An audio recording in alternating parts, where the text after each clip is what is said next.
We're going to go ahead and get started. Thank you all for coming out to the 2014 release of the Protected Innocence Challenge Report. This is our 4th year that we've graded states on their laws regarding child sex trafficking. And so this morning I'd like to introduce Linda Smith, President and Founder of Shared Hope International, and she will give you the update on what's new with state laws. Well, first, good morning, and for you that aren't in the room and doing the press conference the new way around the nation, listening to it online, thank you for joining us. I started to think about a thematic, you always have to do that in your policy. What's the theme this morning? And the word progress. You're used to coming to progress. And as I look out at you, and I'm sure there's some of you listening to this, and I know you too, I know the progress had to do with you.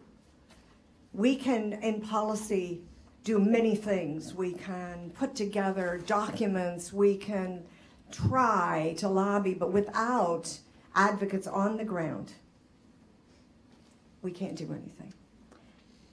But it's what America prides itself on.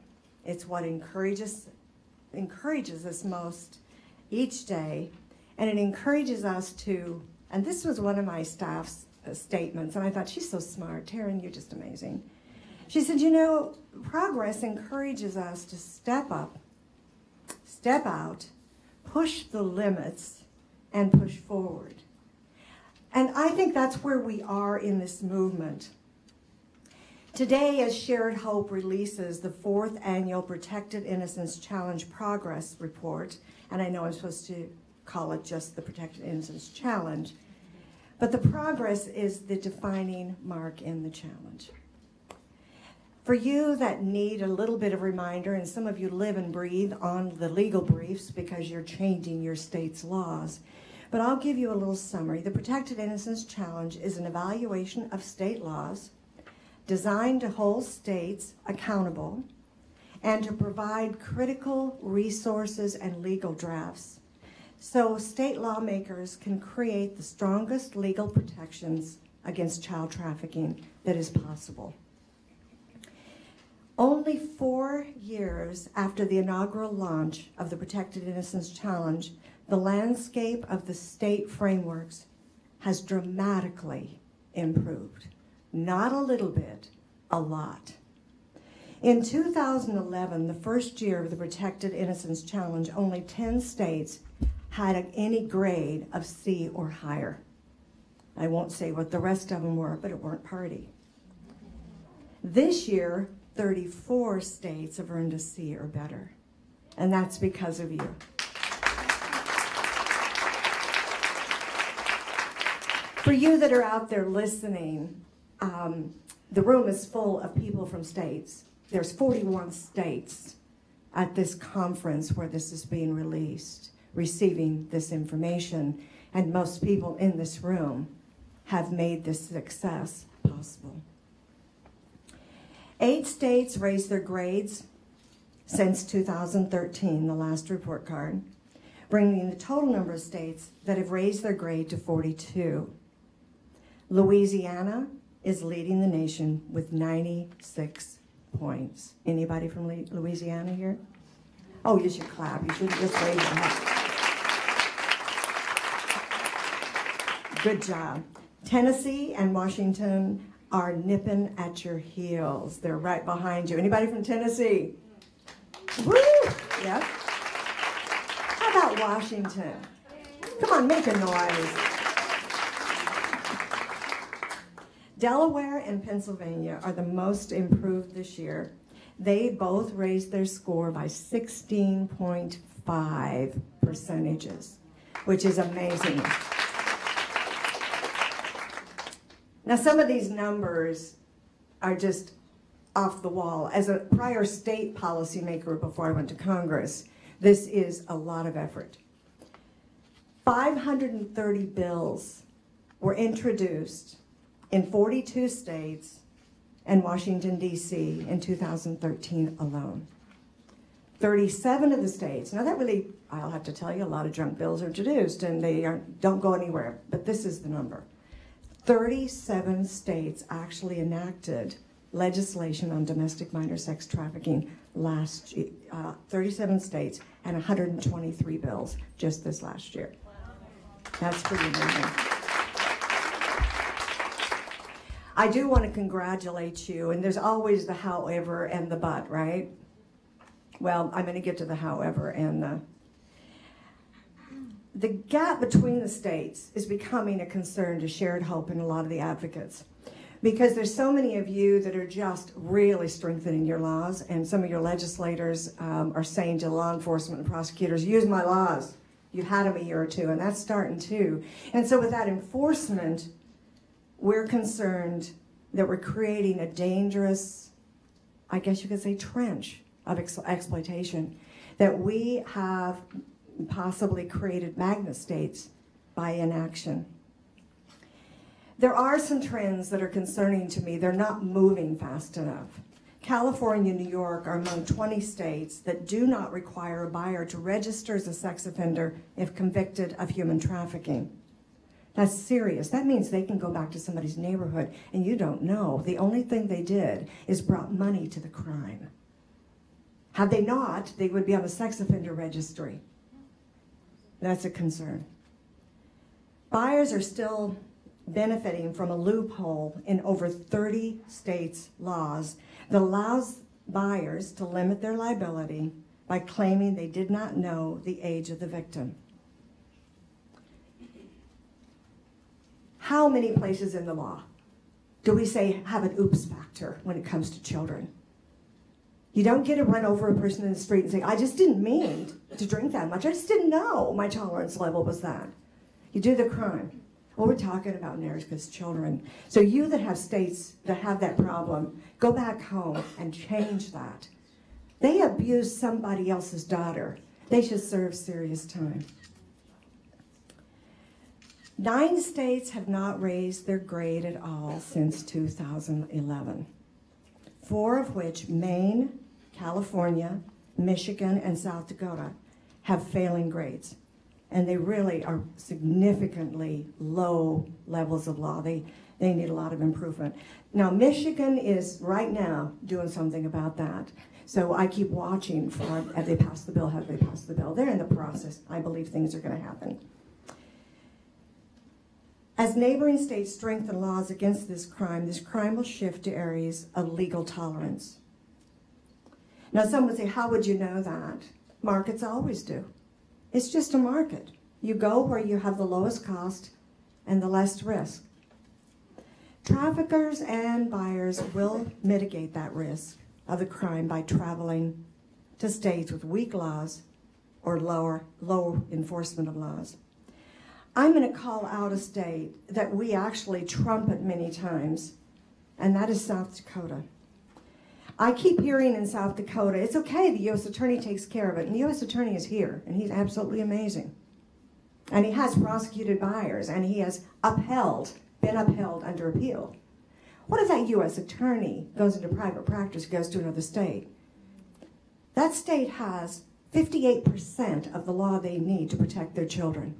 That can't be acceptable, that you have all of the protection of your children hanging on one man who has the guts to take these buyers to the mat and to put him to jail for a long time. He leaves. Who's going to be the champion after he leaves? You better have a law for that champion. Although the challenge doesn't measure the enforcement of the laws, the heart of the challenge is state action for national change. The Protected Innocence Challenge was a solution after we did some research. We did some research for the Department of Justice, U.S. State Department, and Department of Justice was the final. And we were sent in by Justice to take a look at what was happening in states. And we interviewed hundreds and hundreds of stakeholders across the nation. And what they said is our laws are not strong enough to enforce a strong justice response that centers on protecting the victim and victims' rights. They're just not strong enough. So Shared Hope created this legal framework. We spent millions. We spent a lot of money on building the legal research for each state, and we bounced the states into the advocates, and guess what? You did it. You have changed the nation in big ways. Now, in closing, I do want to tell you that Shared Hope has decided that we are going to look at 2 areas more in depth. You know, the 6 areas of the report card, and we are really going to dig in. Some of you are involved. The first area is we are looking at demand, and the Demanding Justice Project is looking at enforcement. We want to see what's happening with these new laws that you're passing.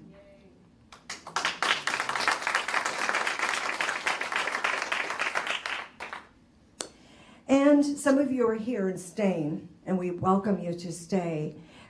We have I guess it's been going on for 3 years, and some of you were working with us on it across the nation. But we have what's called a just response.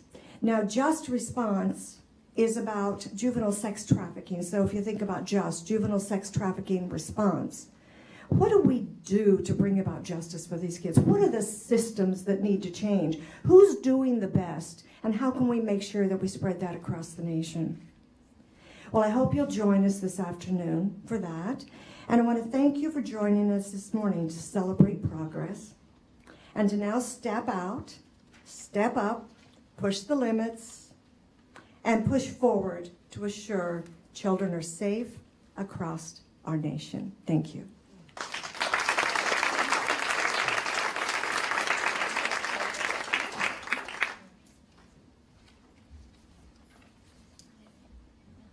Thank you, Linda.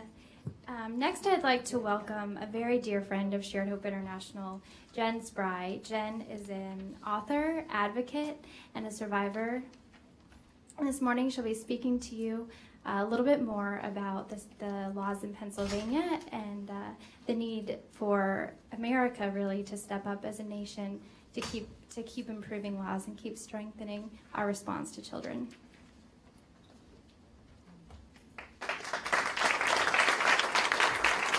Thank you. I'm proud to be here to represent the state of Pennsylvania. Great job, Pennsylvania, for the improvement we've done. This year, this past summer, was the first time in history that Pennsylvania had a law to protect children from being sex trafficked.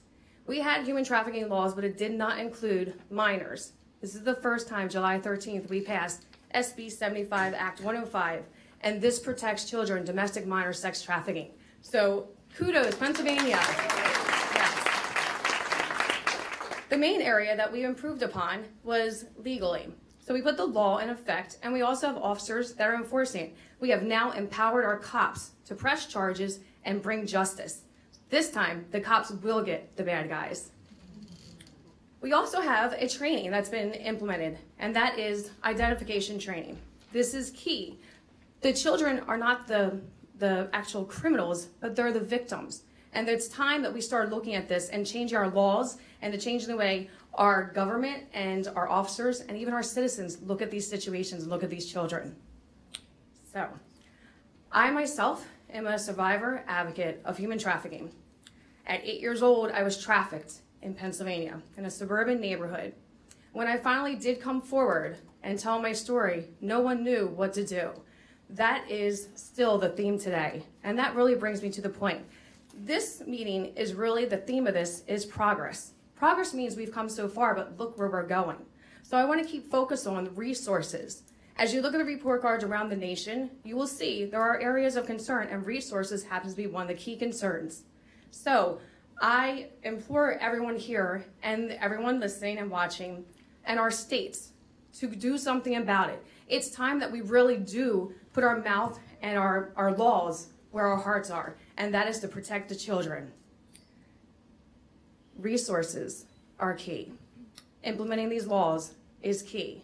And this is why we're here today, to bring this report card to show you where we've come from, where we're going, and what we're gonna do to keep children safe nationwide. Pennsylvania.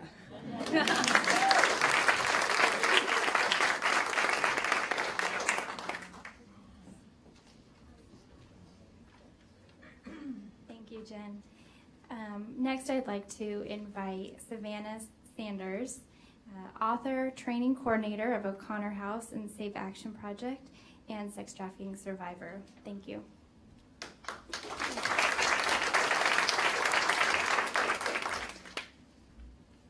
Good morning. How are you guys today? I've been working in anti-trafficking for about 6 years now, and about 6 years ago it was really hard to even get a couple of people in a coffee shop to talk about the issue, and we've grown exponentially since then. And now I've seen over the last 2 years huge growth in Arizona. We've raised our grade from a C to a B. We've started to implement laws that we worked on for a really long time. I think that we started working on these laws a long time ago, and one of those laws in Arizona was to close the age gap. If a buyer purchased sex with a minor under the age of 14, they would have higher penalties than over 15, 16, or 17. And we wanted to close that gap to show that all children matter, whether they're 16 or 13, and that it's not okay to buy sex with a minor, period. And this year we finally were able to do that after 5 years of This is just one step forward for us, though, and we still have a really long way to go. But I do think that it's a step forward in the right direction in addressing demand within our state. We need to push forward with our work around with the shelters and policies and procedures for victims of trafficking at this present moment. But we also need to address demand, because if they're not buying, then children aren't being trafficked. And we really need to increase the penalties so that we show that it's not okay for men to continue to do this, and that as a nation and that as the state of Arizona, that we're saying Arizona's not buying it. Thank you.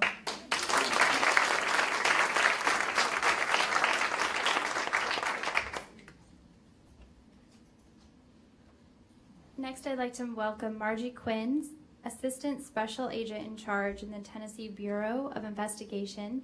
And Margie will also be joining us this afternoon for the Just Response Congressional Briefing. Thank you.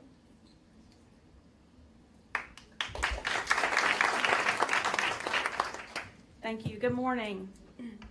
Shared Hope International has been such an inspiration for us in Tennessee. And I'm so grateful for the opportunity to join you here in Washington to call attention to the plight of children who are being victimized on the streets of America every day. I'm honored to be here representing the state of Tennessee, the volunteer state.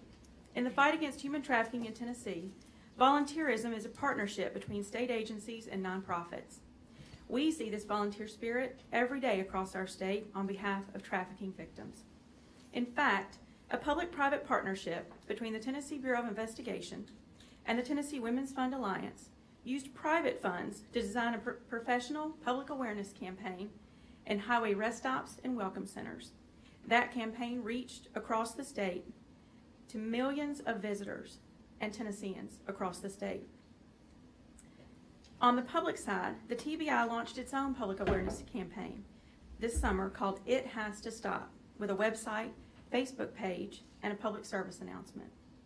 4 years ago, these motivated volunteers approached members of the Tennessee General Assembly to lobby for tougher laws to combat human sex trafficking. The partnerships between activists, legislators, and the TBI started Tennessee down the path to confront and eradicate modern-day slavery. Fortunately, a trusty map had already been laid before us thanks to the inspired work done by Shared Hope as a part of its Protected Innocence Challenge. The Protected Innocence research and analysis revealed Tennessee law enforcement had an opportunity to join with other stakeholders to rescue victims. The crime of human trafficking knows no borders. The roadmap the Protected Innocence Challenge provided created a framework that ensured no matter what state they lived in, children were safer. The effort and expertise offered by Shared Hope freed up states like Tennessee to work on a legislative ground game that would protect children. To achieve the necessary change, Tennessee's lawmakers and other key stakeholders relied upon TBI's groundbreaking human sex trafficking study. In partnership with Vanderbilt Center for Community Studies, the TBI released a report in May 2011 entitled Tennessee Human Sex Trafficking and Its Impact on Children and Youth. A follow-up report was completed this year called The Geography of Trafficking in Tennessee. The reports revealed an unexpected number of human trafficking cases across the state. Tennesseans were shocked to learn that children were being victimized by human trafficking in some of our most rural areas. TBI welcomed the strengthening of human trafficking laws and used the opportunity to offer free training to all first responders. The new state statutes are being used to find justice for human trafficking victims. With the stronger laws, law enforcement and state prosecutors can rely on state statutes to achieve tough sentencing in trafficking cases. A sex trafficking case in White County, Tennessee, population 19,000, is an excellent example of what occurs in a trafficking case when you have a combination of stronger laws and highly trained investigators. In August of 2012, the TBI assisted the White County Sheriff's Office with its first case of domestic minor human sex trafficking. On November 4th, 2013, as the state was presenting testimony, Larry Douglas Clemens requested that his trial be halted and entered a guilty plea on all charges. His sentencing was a combination of consecutive and concurrent sentences to the 33 charges, which included trafficking for sexual servitude. Smith County, Tennessee Judge John Wooten imposed a maximum penalty on each offense, resulting in a prison sentence of 176 years.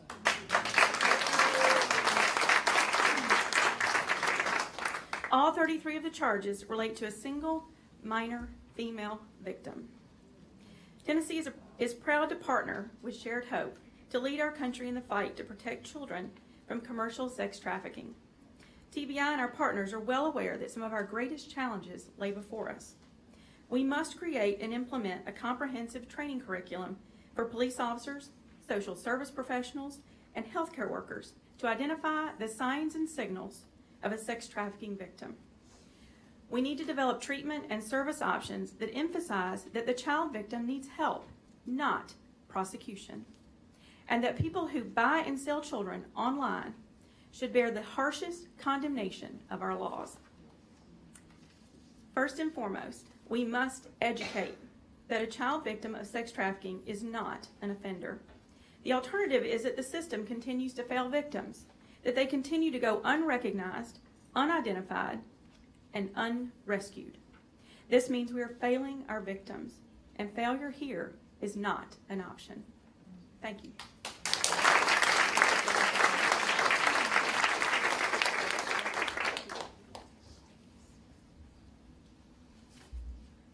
Thank you, Margie. And last but certainly not least, joining us this morning is Delegate Tim Hugo, here from Virginia, the 40th District, and he will be talking about some exciting news and new plans for Virginia this year. Thank you.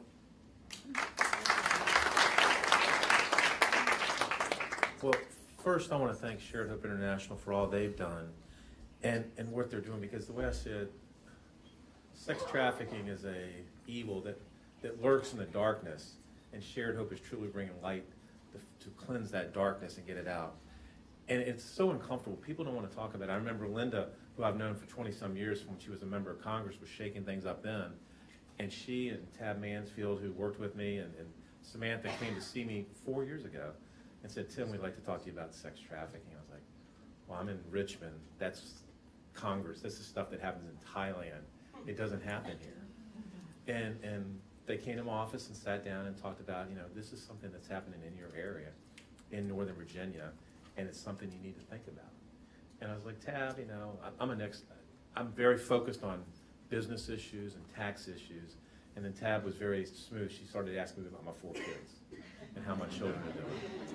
And I got the point. And over the last 4 years, Virginia still got a lot of work to do, but over the last 4 years, thanks to Shared Hope International, we brought it up 20 points. And we've done things that, like I said, the bills, it's a bipartisan effort, but just the bills I carried, I had no idea. It was a misdemeanor to solicit a minor in Virginia. Now it's a felony. It was a misdemeanor to engage a child in child pornography. Now it's a felony, thanks to Shared Hope International. And then last year, the bill I had was on the administrative subpoenas so that we can figure out better how to bring these people and give the law enforcement the tools they need to figure this out and get these criminals off the streets and get them where they belong, which is behind bars. Next year, working with Linda and Tabitha and Samantha and all the professionals at Shared Hope, we're going to try to put a standalone section into the law defining exactly what this trafficking is and give the prosecutors another tool. Because right now the problem is, a lot of times, I think you mentioned it, Linda, in your speech, they have to defer to the federal prosecutors and give it to the feds. Well, that's great, but we're going to give the local prosecutors and the state officials another tool to get these people off the streets, get these criminals where they belong. And ladies and gentlemen, I just want to thank Shared Hope International. Like I said, if you take the time, if you turn to page 10 in this, I was leafing through, it's incredible. I cannot tell you how many states, almost all the states have improved, and it wouldn't happen without your efforts. And if you think, like I said, when Linda came by my office 4 years ago, you made a difference. And you're making a difference, and all of you are making a difference. And thanks to you, some young child is not going to be trafficked in Virginia, Tennessee, Pennsylvania, or America. God bless you. Thank you so much.